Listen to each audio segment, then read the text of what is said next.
So, I mean, the effect of psoriasis on mental health is quite significant, and there's some very solid data about this, and that the impact of having a chronic skin condition like psoriasis can be equivalent or more to having a diagnosis of cancer. Wow. When I was modelling more frequently, I used to go on set, and obviously hair and makeup would have comments about my scalp or about any patches I had on my face, because those are the main areas that they're seeing. And when I started to get this patch on my chest, it would be like, oh, do you have a burn? Oh, how did you burn yourself? And I'm like, no, it's psoriasis. And then they look at you like you're kind of dirty or that you're like infected kind of. And it made me feel really like, oh, and then, you know, especially if you're doing like a lingerie shoot or something, which is very common in my career, you have bras on and different things, and I would have to ask hair and makeup to cover the areas, which means I would spend more time in the hair and makeup chair, which would make the creative team more frustrated and wanting you on set quicker. So I mean, it's affected your working life, so it's a good example. Absolutely.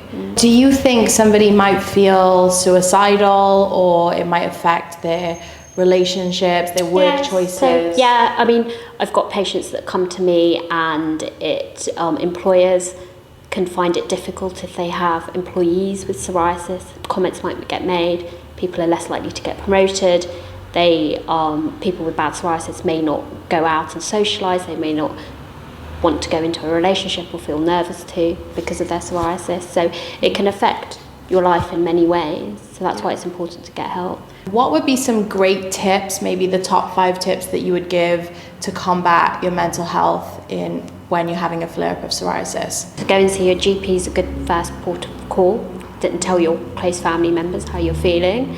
And then things like mindfulness, meditation. If I've been feeling like I'm really struggling and I really am embarrassed about it, and it's not all the time, but if there is a moment that I am embarrassed about it, I do cover it with makeup. If I have to go somewhere. So camouflage makeup. The other thing is that there's a whole host of self-help groups out there. So find one of them, and you know, I'm sure there are Facebook groups, and there's a really good charity called Changing Faces that I always recommend.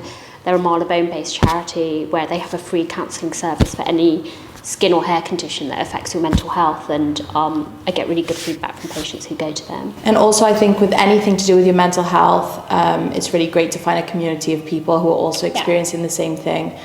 So it really helps you feel like you have a support system and you're not completely isolated. So yeah.